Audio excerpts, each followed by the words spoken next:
What's up, everybody? Welcome to another episode of the Churchosity Podcast. My name is Heath Brady, and I am your host. My name is Andrea Brady, and I'm your co-host. We're just a couple of Gen Xers trying the best that we possibly can to give you our perspective on church culture. And this podcast is especially dedicated to the Gen X Christians out there. You know, the ones who just want to keep it simple. The ones who just want to live quiet, peaceable lives. Yeah, we represent the generation of Christians who sometimes looks at what others are doing and thinks, whatever. But as it says in 1 Timothy 1:5, the goal of our instruction is love, from a pure heart and from a good conscience and from a sincere faith. So, Andy, my love. Yes, Heath.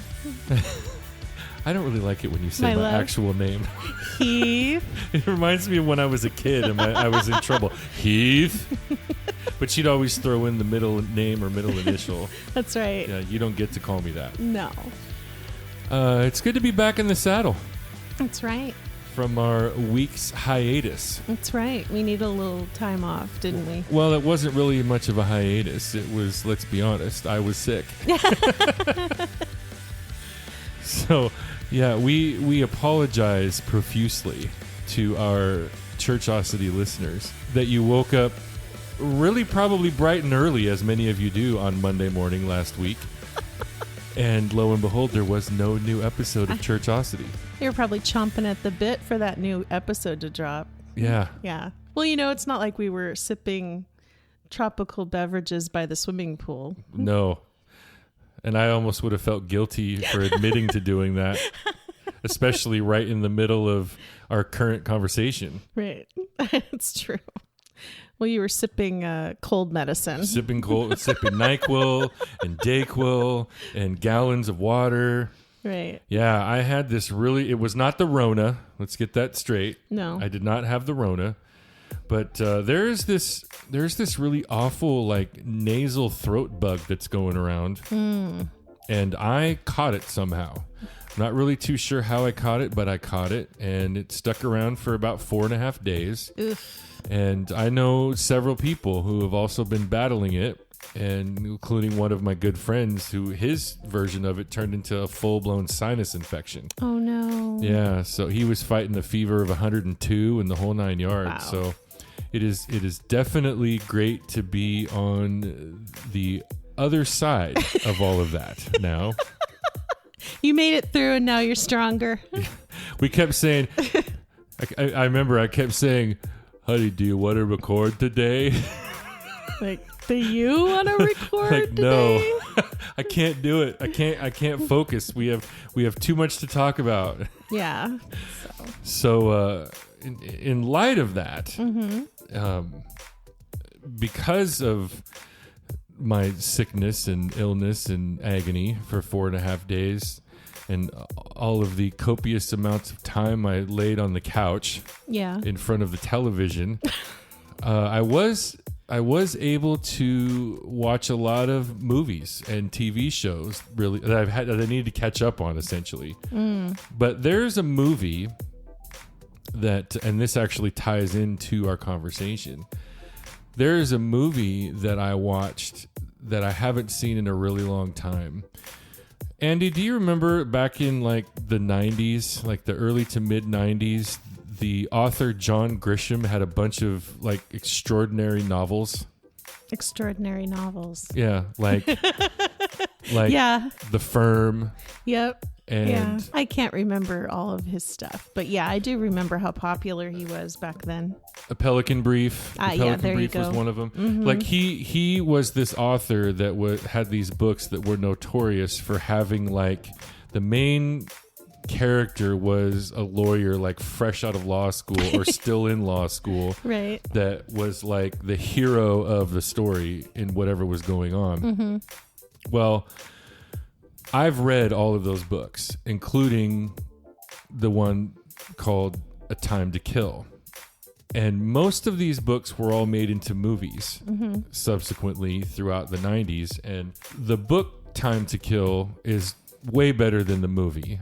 but the movie is still really kind of gripping. The story is about a young lawyer, like pretty fresh out of law school, down in Mississippi, and he gets hired by a black man who has shot and killed 2 white men who assaulted and left for dead his 10-year-old daughter while she was walking home from the grocery store. Yeah, I remember that. And it is it's the deep, it's the deep South. It takes place down in Mississippi, and there are just so many elements that have to do with all things racism and segregation and the whole idea of getting a fair trial and all of it. In the South, they bring in the element of the Ku Klux Klan.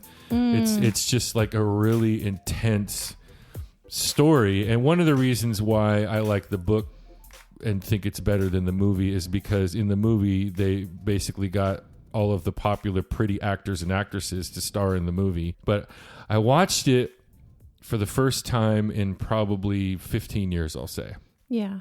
And in 2022, watching that movie, it hits a little different for me. Does it? Yeah. And I encourage all of you, our listeners, to watch this movie. It's especially in light of our conversation that we're having currently on our podcast and just where things are at, especially in America when it comes to the conversations revolving around racism and white privilege. But I want to use that as a launching pad to just jump right into the second part of our conversation about systemic racism and white privilege.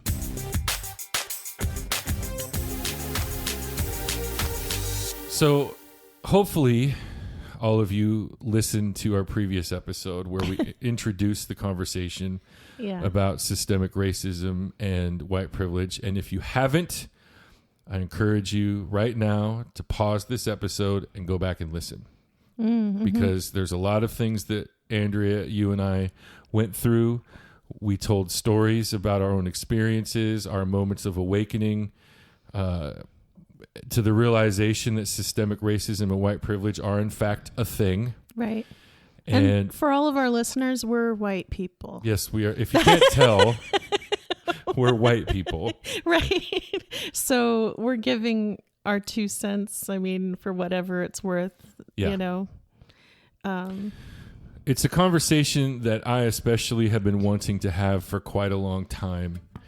And when I had the gumption to consider the possibility of having this conversation on our podcast, it wasn't the right time. And it was because it was around the time that George Floyd was murdered. And that was already just about 2 years ago. And at that time, as I said before, I did not feel qualified at all to even try to have this conversation. Right. And today, 2 years later, I think I'm a little more qualified, but I still don't feel like I'm completely qualified. Yeah, I'm barely qualified. And one of the reasons why, and you're going to hear a lot of buzzwords, I think, on this episode. So forgive us in advance if that's the case and buzzwords and low-hanging fruit terminologies turn you off. It is what it is. But stick with us, because one of the greatest concerns that I have in us doing this and having this conversation, Andy, is that we don't come off sounding at all like we're virtue signaling. Yeah, we so do not have it all figured out. We don't. and I think that our honesty around that aspect of this conversation is important to note, because the question that a lot of people who are white, who see things for what they actually are, the question that they're asking is, what can we do? Where can we start? What's the deal?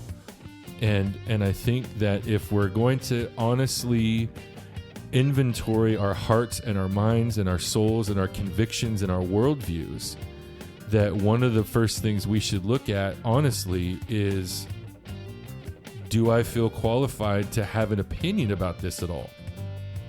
And if I don't, that's an honest thing to say.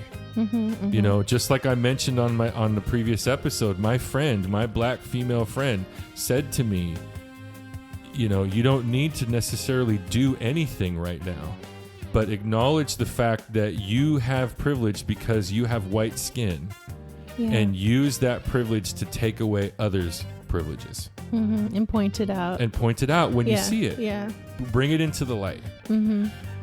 So on our last episode, we talked about our own experiences, Andy, where we had our eyes opened, and we unpacked that. So again, go back and listen to that if you haven't already, listeners. Yeah. Because on this episode, what we want to do is we want to essentially dig a little deeper, talk about some difficult things, and essentially force ourselves to take a hard look in the mirror. And I'm just gonna be curious if at the end of this episode, if our listeners can see what we see. That is the goal of this episode. And then in our next episode, you know, we're going to take a look at this whole thing and try to answer things from a biblical perspective. Because at the end of the day, as Christians, we believe that Scripture is the final say on everything. God's word is the final authority on all things. Absolutely. And so there's no better place to start than finding out what our Heavenly Father has to say about things like, heaven forbid, systemic racism and white privilege. Right.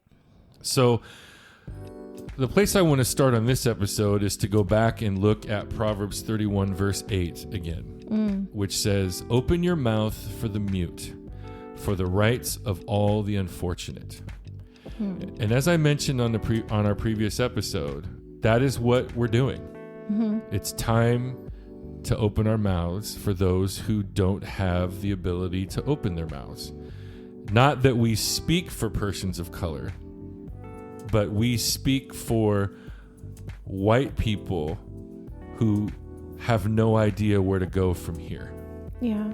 And draw attention to what it is like for people of color who don't have the privilege or the platform to say what needs to be said and to draw attention to the things that need to be drawn attention to. Right.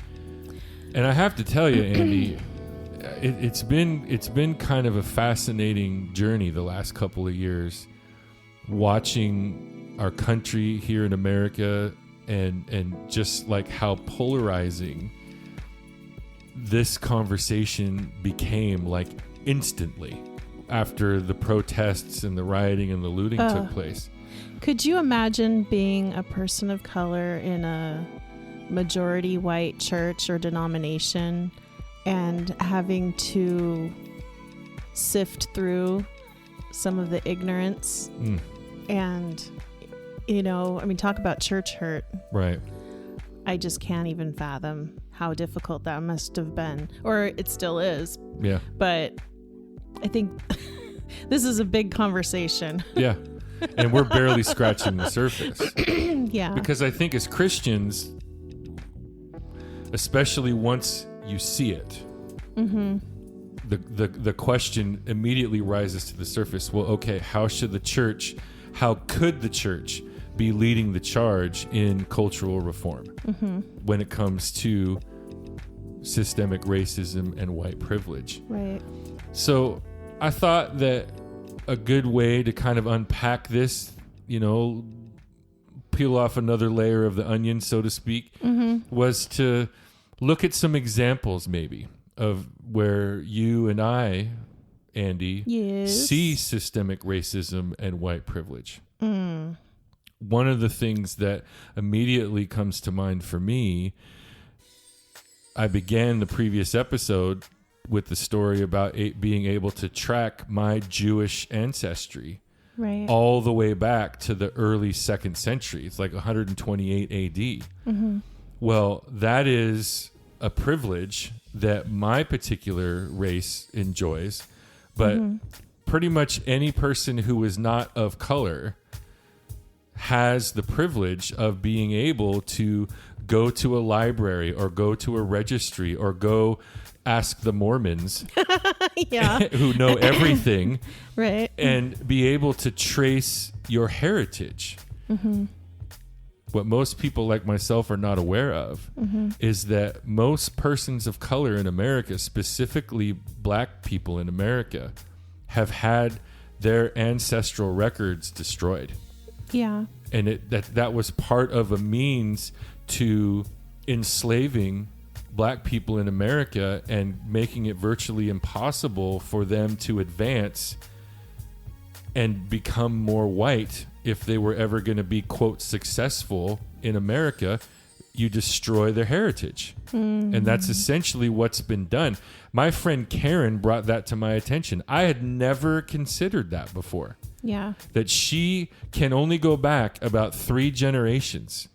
And after that, they have no idea like where their family is from. They don't know what part of the country they're from, etc. Right. And so like there's an example of how losing the privilege of ancestral tracking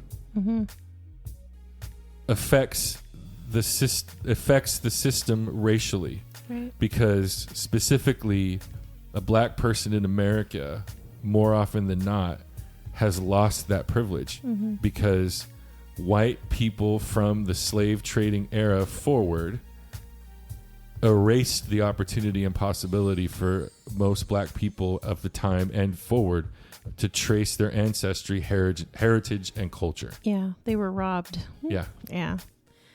And I mean, and it's not something that I would normally think about.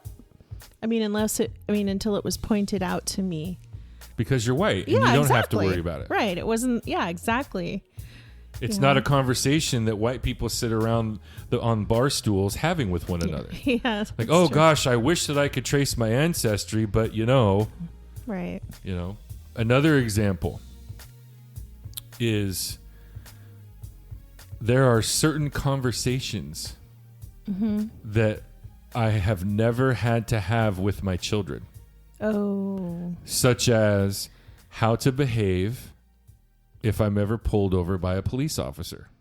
Oh, that's just so scary. That's a real thing. I know. And I want you to know, listeners of Churchosity, that the reality of a person of color being racially profiled by the law, by the law enforcement agencies in our country, is a real thing.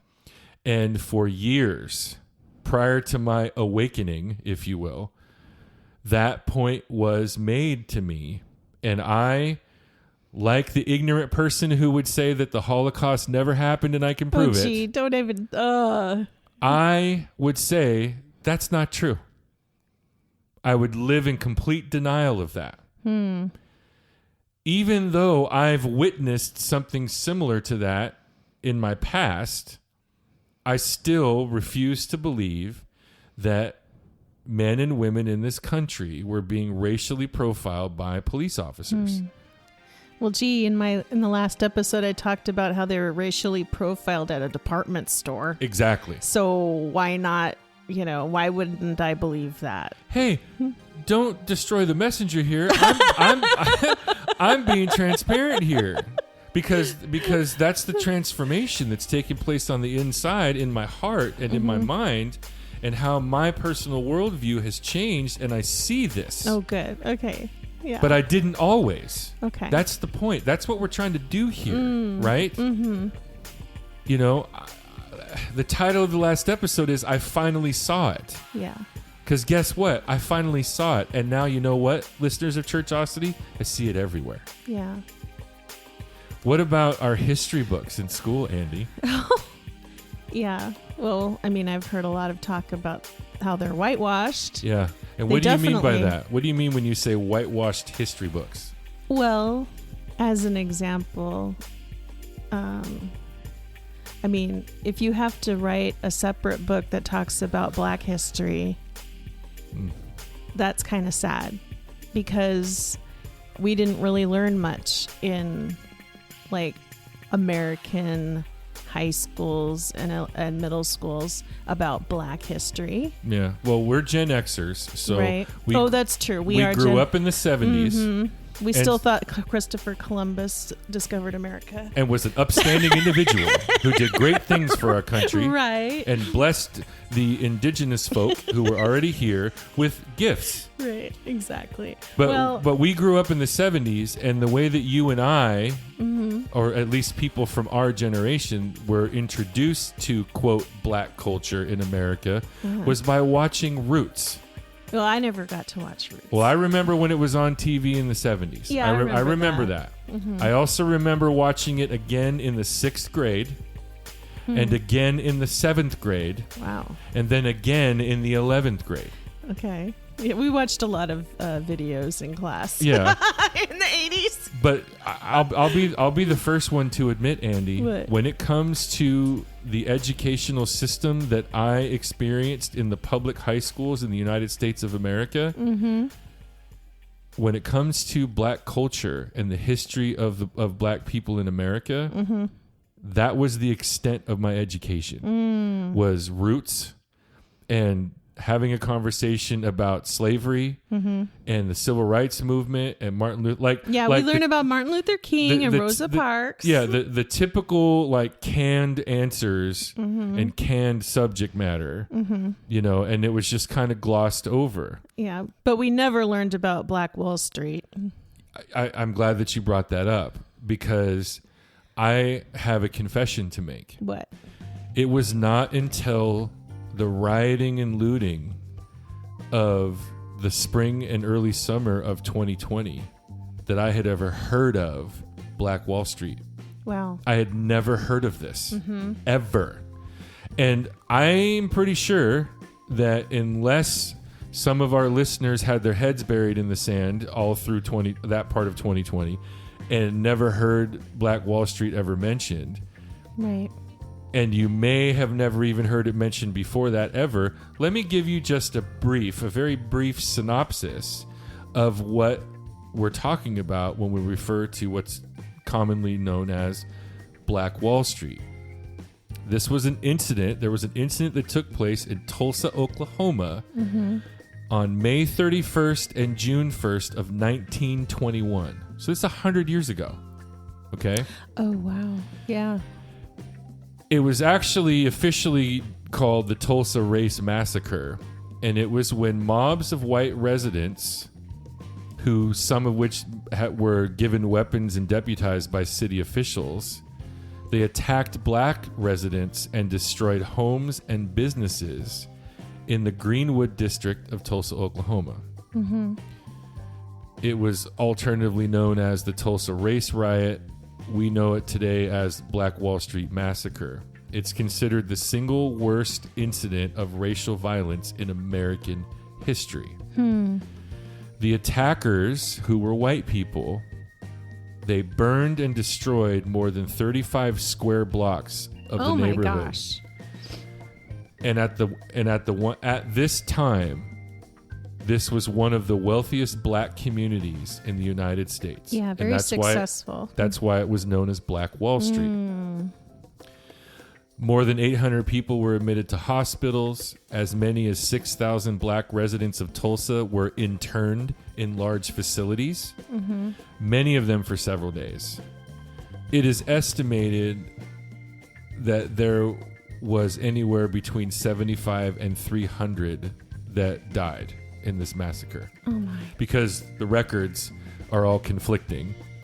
But the bottom line is that you had this incident take place where a bunch of white men got together with weapons and torched and burned and destroyed more than 35 square blocks of a neighborhood in Tulsa, Oklahoma. Oh my goodness. And there were a lot of people left homeless then. A lot of people left homeless. There's Black people were left homeless. About 10,000 Black people were left homeless is what I have come to understand. Oh my goodness.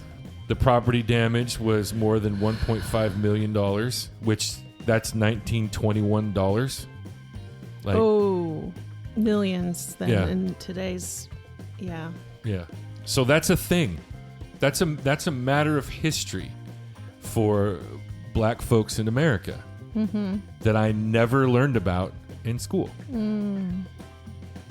Now, we don't have all the time necessary to unpack all of the edited history books that you and I were victims of. Yeah.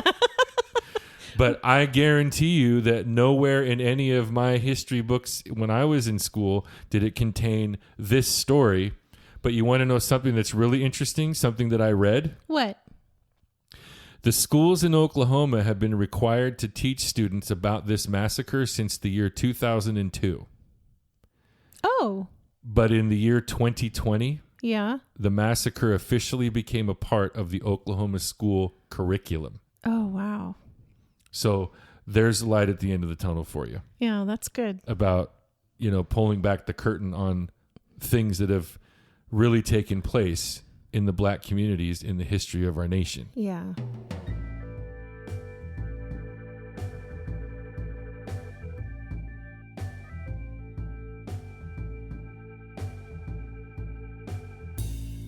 I think a part of our ignorance as white people is the fact that we haven't been taught the full truth of things that have happened in our past or in, the country's past. Right.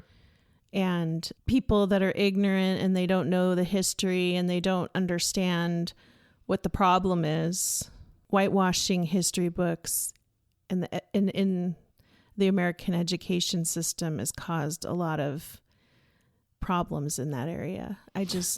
I would say that it's contributed to the systemic racism because they've essentially, what's essentially happened is that history was rewritten. Yeah. For the purpose of elevating the white experience. Right. And leaving things out of important things like that out of our history books. Intentionally. Yeah. Right. Yeah. It's kind of like a lie. Yeah. If you can outright bold-faced lie to somebody, but, omitting the truth is still kind of a lie too. Mm-hmm. Yeah. Omitting the truth? Yeah. Yeah. I would 100% agree with that. Yeah. Can you think back to the times of the protests and the rioting that spring and early summer? Yeah. And can you reflect upon how watching those things go down made you feel? Like seeing those images on television and on the internet and stuff? Yeah, I remember. I mean, we hail from the Seattle area. Right. Which, Seattle during the protests and rioting had the famous CHOP/Chaz thing. Right. I don't want to talk about that. But, what was it like for you, Andy, honestly, watching our fair city suffer through the protests and the rioting and the looting and all that stuff? Watching businesses board up their windows and go through all of that experience. Do you remember how it made you feel?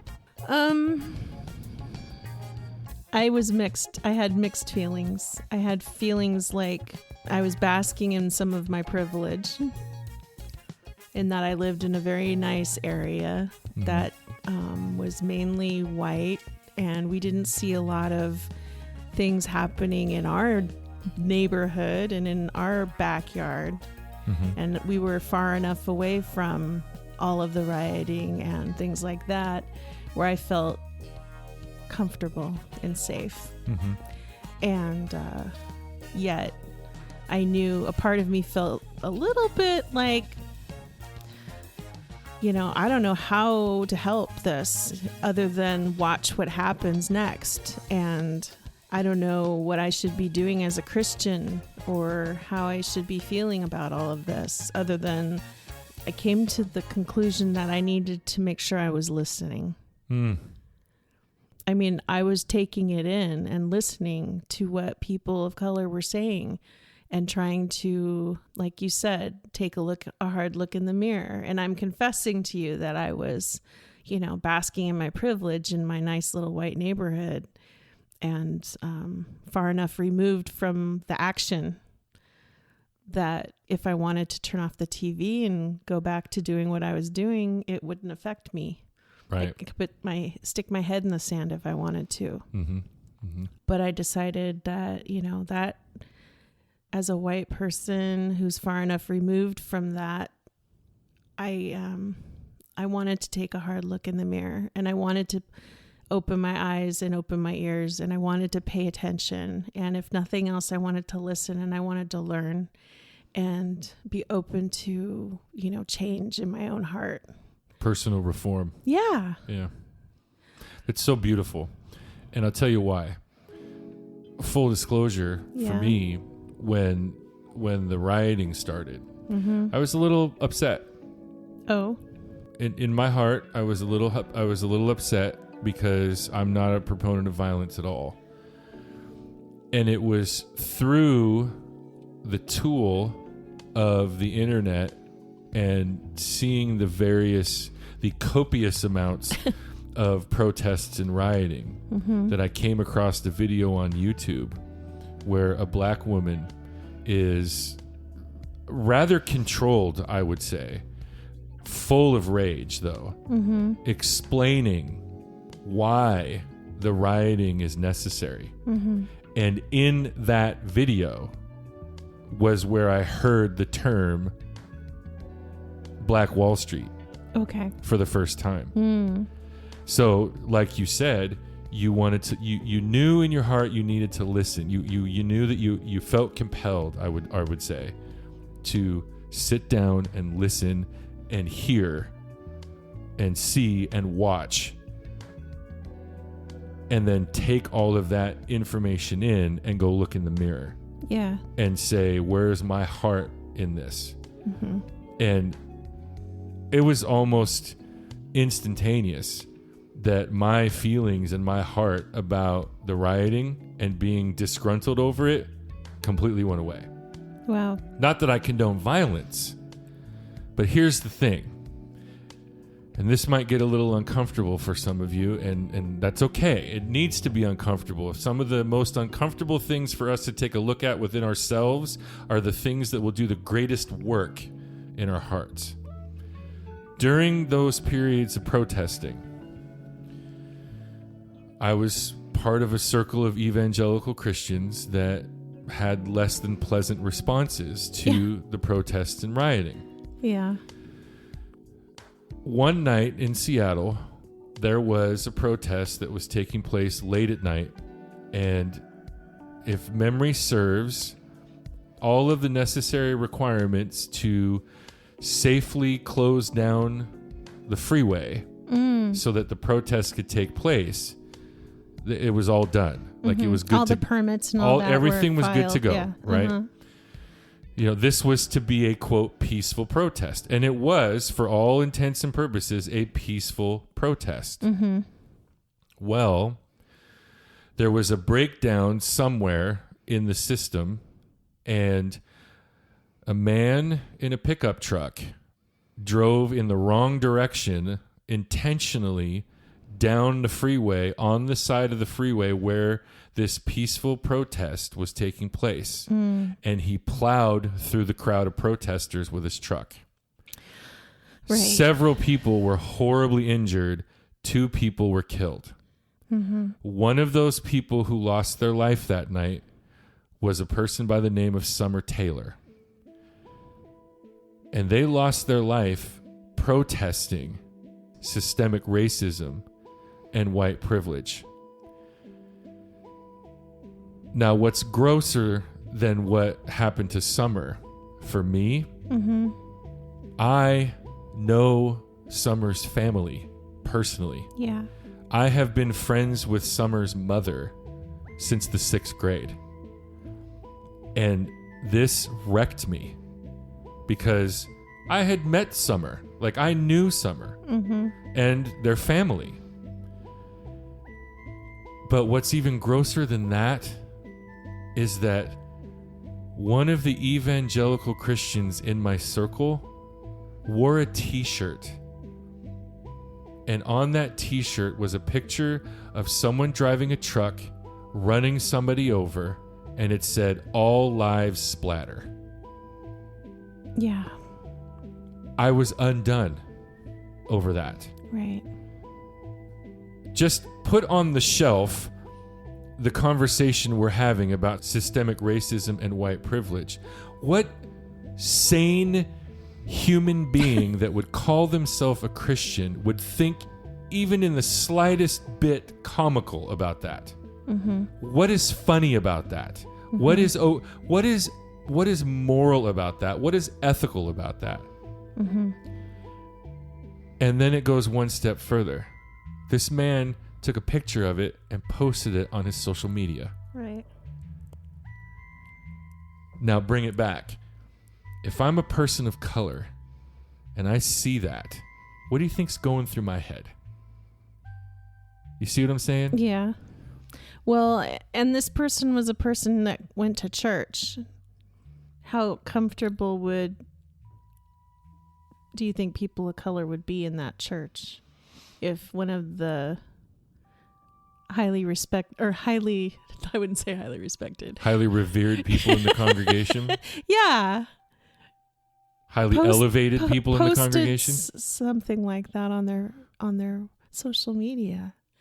You know? I just, for the life of me, I still to this day, I cannot figure out where in that man's brain, especially as a Christian, how was he able to justify to himself that was okay? Yeah. Well, besides, singling out that one person, anybody's kind of response to something like that, how is that displaying Christ's love? Right. That's being divisive. How it's not fostering fellowship with one another. And I remember saying to you, Andy, in the moment, how does that man wearing that shirt in this moment in history make Christ and the gospel, and albeit his church, attractional to anybody, especially persons of color? Right. You know how does that help people of color feel heard, seen, valued, or cared for at all?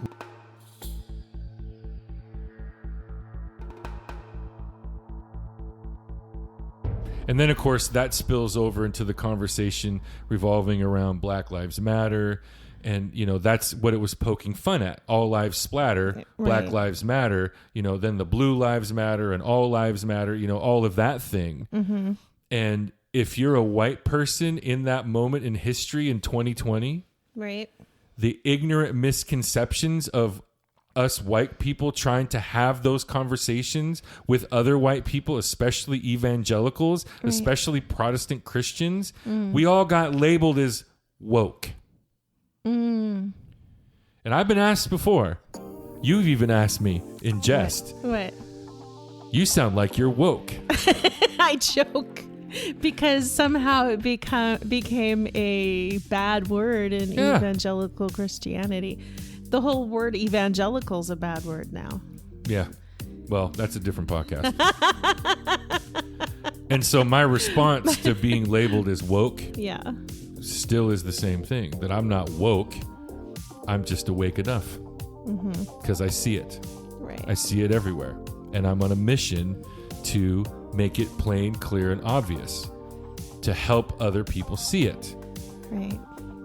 And so, in addition to the various ignorant responses and misconceptions of what to do about this stuff, was white people who were really, really busy trying to virtue signal.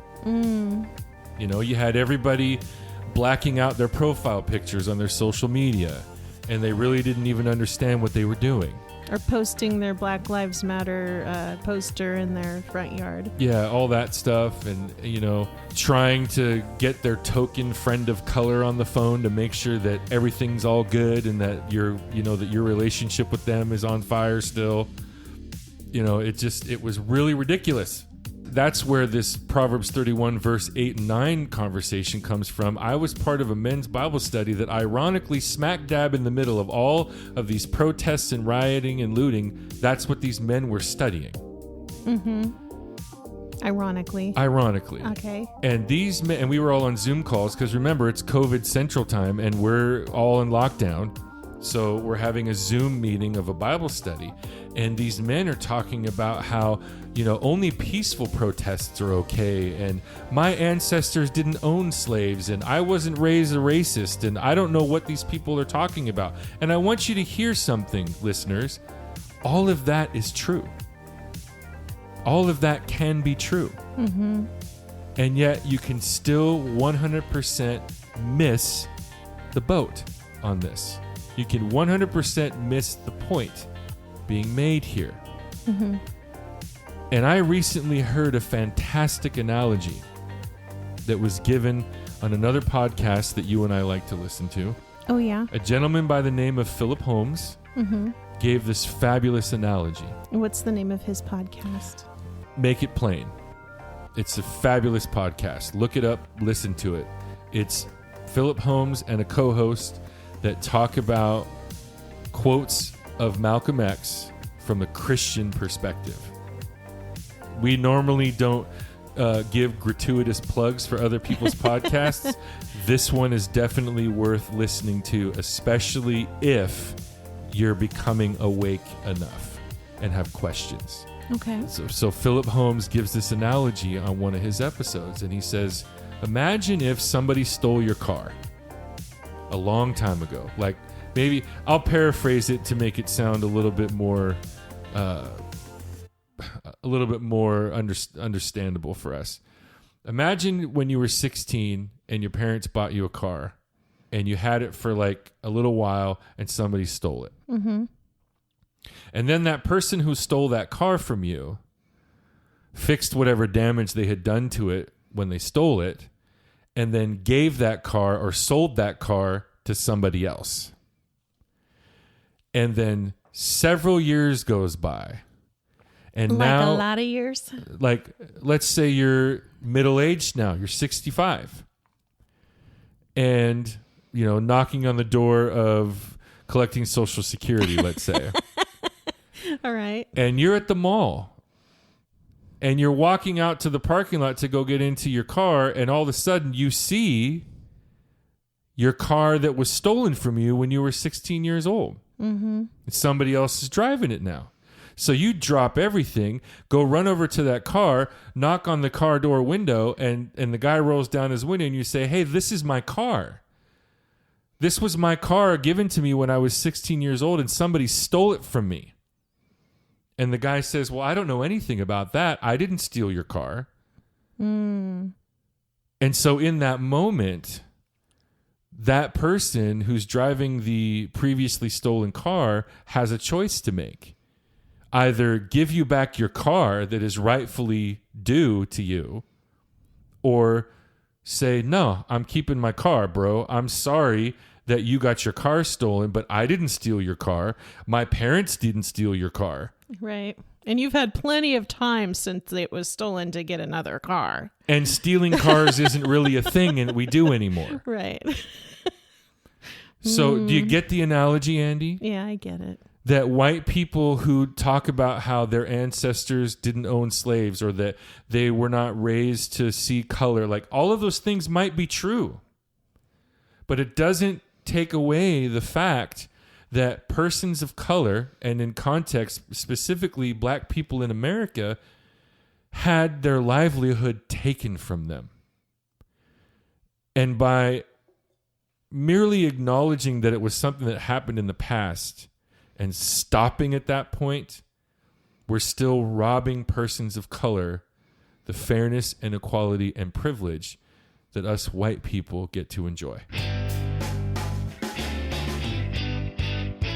One of the ways that we have in the church especially have kind of overcorrected on this icy road of systemic racism is by trying to seek after engaging or creating a, quote, multicultural church or multi-ethnic church. Mm-hmm.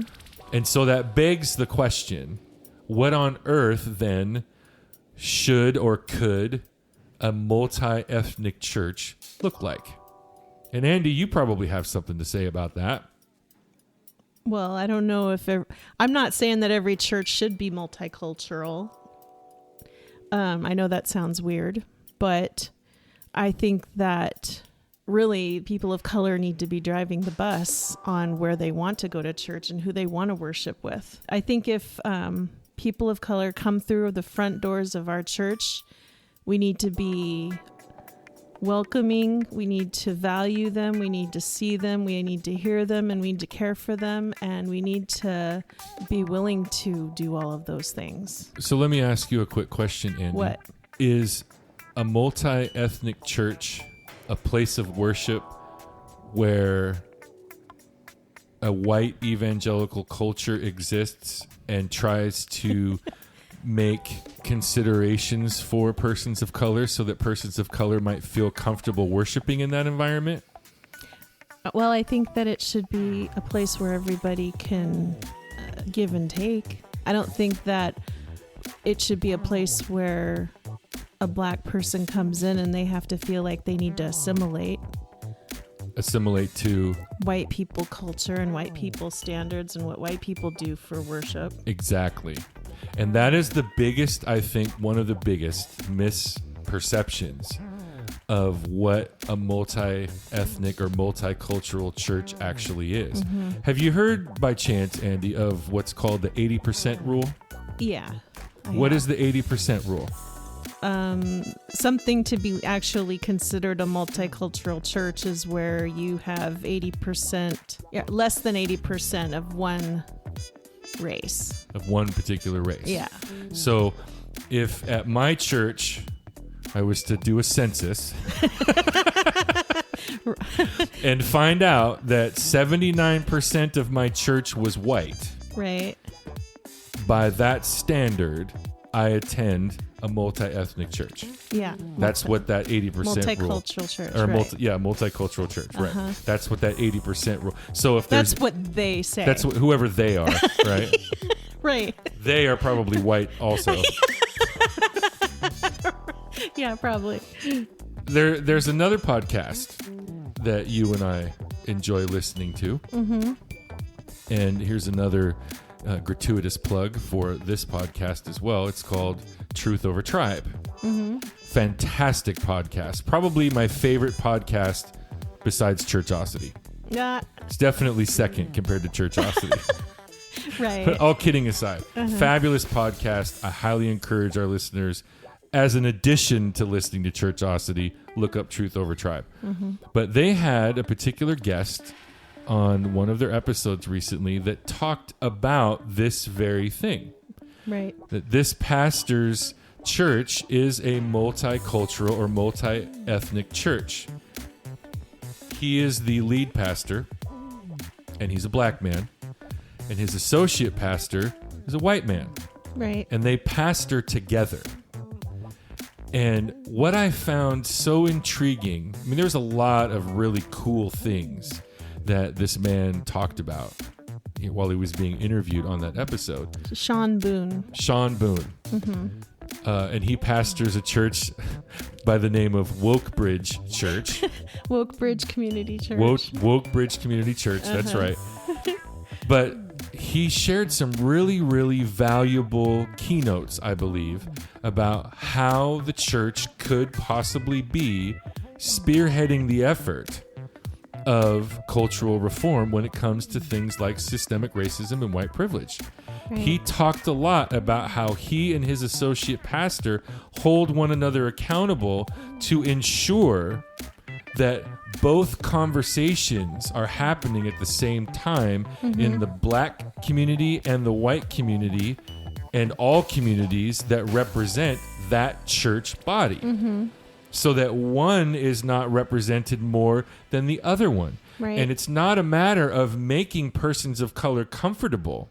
Mm-hmm. It's about literally forcing, and I use that word loosely, it's literally forcing all peoples, tribes, tongues, and nations who worship under the same roof to ask the same tough questions and have the same hard, high-level expectations of themselves when dealing with or relating to persons of other cultural backgrounds in their church community. Mm-hmm. It's literally being the hands and feet of Jesus Christ to one another. Right. And they're also, I mean, Christ is at the center of all that they are doing. Mm-hmm. You know, they're walking through life together. I mean, their mission statement says, As a multi-ethnic community in North County, we are learning to walk through life together, equip each other for service, and make Jesus known in all that we do. That is so beautiful. Yeah. Man, I wish that every Protestant evangelical church in the United States of America had that for their mission statement. I love that. It's so I love that beautiful. Too. Mm-hmm, mm-hmm. So I think that's where our heart needs to be. Whether God calls our church to be a multicultural church or not, I think that's where all of our hearts should be. And that's where you can get into the dangerous waters of virtue signaling by striving to convert your church into a multicultural church for the sake of cultural reform. Right. Because, not every church is in the right place at the right time to have that be their effort. But if you're a church that's in a neighborhood, that's in a city that is surrounded by diverse cultures, by all means, that should be the goal, I would think. So, where do we start to make a change? Where's a starting point? Because I get asked that a lot, Andy. Right. I remember that moment when I was sitting with my friend Karen, and I felt like I had been born again, and I just wanted to grab anybody within earshot and tell them what I knew and what I see. And yet, the lingering question that never has gone away is. It sounds something like this. I see it. I know that something needs to be done. I just don't know what that is. What do I do? Where do I start? Right? Right. As the Church of Jesus Christ, what do we do, Andy? Where do we start? Start with the man in the mirror. Ooh, Michael Jackson had it right. I would sing it, but I'm starting with the man in the mirror. Yeah. Sorry. It's true, though. Yeah. You got to look at yourself. Right. And see what your heart looks like. See where your heart's at. What's your worldview? How do you see, react to, respond to, behave around people outside of your culture, your ethnic background? Right. In the church, that's a perfect place to start. On a personal level, I would think. Right. But I think in addition to that, and maybe even tantamount to that, is taking a real good look at the gospel. Because what does the gospel actually do, Andy? Who is the gospel for? It's for everyone. Are there regulations on which ethnic background gets to hear and respond to the gospel? No. Of course not. With God, there's no partiality. Absolutely none, right? Right. Now, understand, ladies and gentlemen, I don't want you to mishear what we're saying.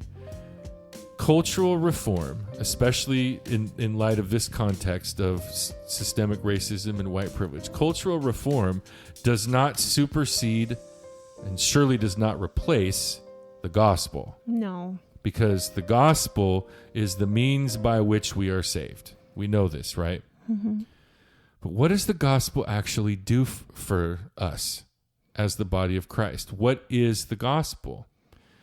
Well, listen to some interesting verses from our favorite person on the Churchosity podcast, the Apostle Paul. He's our guest a lot. Yeah. We have a chair here in the office reserved for the Apostle Paul every single week.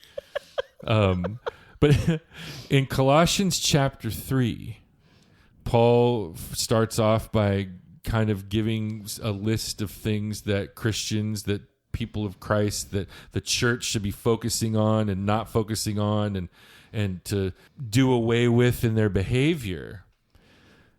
And then he adds on to that.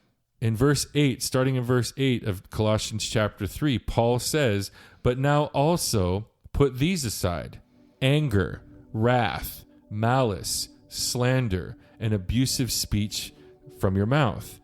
Do not lie to one another, since you laid aside the old self with its evil practices, and have put on the new self, who is being renewed to a true knowledge according to the image of the one who created him." Now, let me stop there. That is literally how I felt the moment that my eyes were opened about systemic racism and white privilege, that I felt like I was part of that group of people that was lying to one another as if these things don't exist. And because through my experience at the Little Mermaid show, that felt like I was born again, that I've put on this new self and renewed to a true knowledge. Like I saw it, right? Yeah. In that context, listen to what Paul says going forward. A renewal in which there is no distinction between Greek or Jew, circumcised or uncircumcised, barbarian or Scythian, slave or free man, but Christ is all and in all. Right. Boom. There's the gospel. The gospel call goes out to everyone. There is no distinction, as you said, Andy. There is no distinction. Doesn't matter what your ethnic background is. Doesn't matter what your religious background is. Doesn't matter what your social or cultural background is. Doesn't matter what your educational background is. It doesn't matter what your economic status is. Christ is available for all and ruler of all. And that, I think, is where we start, is by going back to the basics and asking hard questions about what the gospel actually is, what the gospel actually does, and who the gospel is actually for. Right. Because when we in the church, especially white folks in the church, elevate ourselves, even in an ignorant way, to some spiritual hierarchy and withhold the truths of the authentic gospel from people who are of a different ethnic background, skin color, whatever, we are creating a distinction that Paul says never existed in the first place. And that's on the church for doing that. Yeah. And so Paul goes on. So as those who have been chosen of God, holy and beloved, put on a heart of compassion. Well, how can you stare systemic racism and white privilege in the face and not have a heart of compassion? Right. Kindness, humility, gentleness, and patience, bearing with one another. That reminds me of all of those white people who were standing in the streets protesting right alongside persons of color.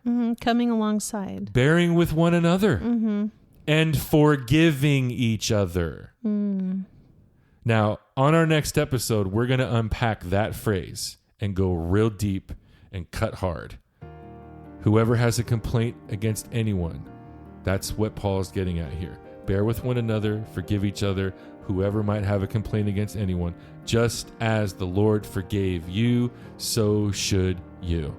At the end of the day, the gospel is the springboard towards reconciliation, forgiveness, and camaraderie amongst one another. Amen. It's all deep. It's pretty deep. It's pretty very heavy. Deep. So, do you see it? Do you see it, listeners of Churchosity? Because if you still don't see it, go back and listen to everything we just talked about again. Hit the rewind. Go back to the beginning. It's easy. Just swipe. And listen to what we've said again. And then go take a hard look in the mirror.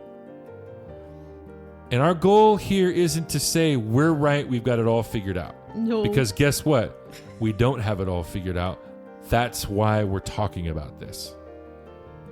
But what I do believe we are correct about is that systemic racism and white privilege exist, and the church should, could, would be the front runner for cultural reform if it just took a hard look in the mirror at itself and saw the condition of its heart and its outreach and its mission.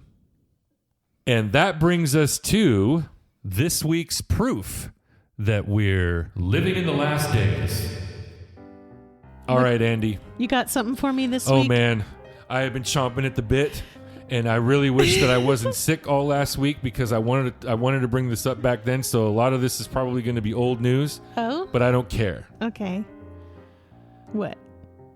This whole Johnny Depp Amber Heard defamation trial thing, I'm telling you, not since the dear. OJ trial have I been so enthralled in what is going on in a court case with celebrities. You mean the defecation trial? The defecation trial?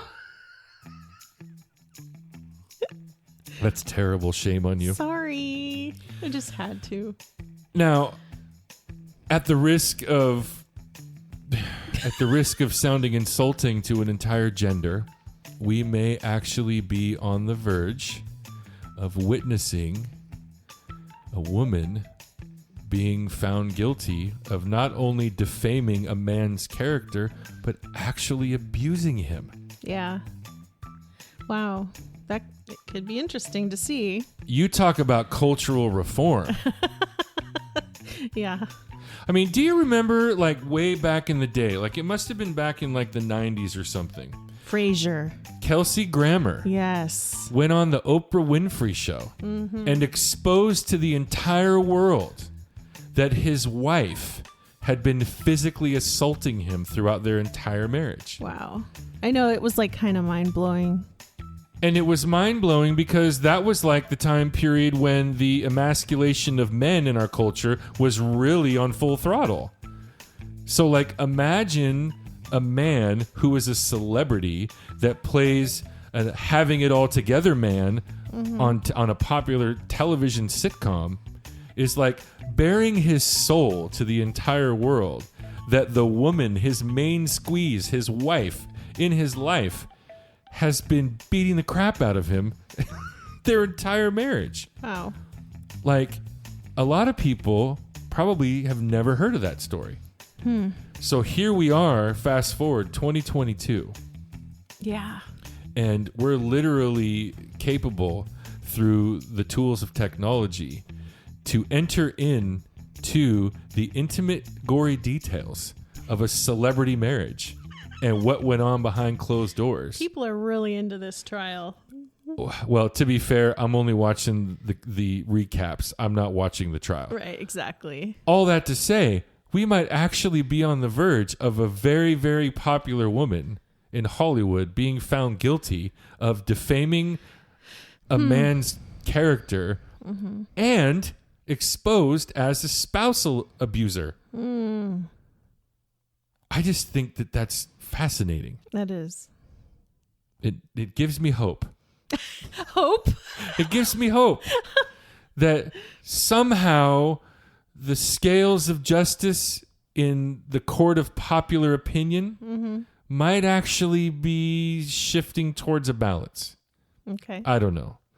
Because for me, as a man, yeah, I think that if it's possible in the court of popular opinion and in a court of law, a wife can be found guilty of abusing her husband physically. That is definitely proof that we are, in fact, living in the last days. And that's all we have to say about that. Thank you for tuning in once again to another episode of the Churchosity Podcast, the show where we try to give you the Gen X take on church culture. And thank you once again to my amazing, fabulous, and wonderful co-host. Oh, you're welcome. Thank you. Be sure to follow us on all the socials. That's Facebook, Twitter, and Instagram. Our handle is @ChurchosityPod. Drop us a message and give us your feedback because we'd really love to hear from you. And if you happen to be listening to this episode on either Apple Podcasts or Spotify, please be sure to just take a few extra seconds and give us a rating. And if you feel like it, give us a review as well. The ratings and reviews not only help popularize the Churchosity Podcast, but also make us a lot easier for other people to find us. And you can also spread the word about Churchosity Podcast by just simply telling your friends what we're doing here. Yeah, let them be a part of the conversation too. But please always remember that the goal of our instruction is love. From a pure heart. And from a good conscience. And a sincere faith. So we thank all of you once again for listening, and we hope to catch every single one of you on the next episode of the Churchosity Podcast. Peace.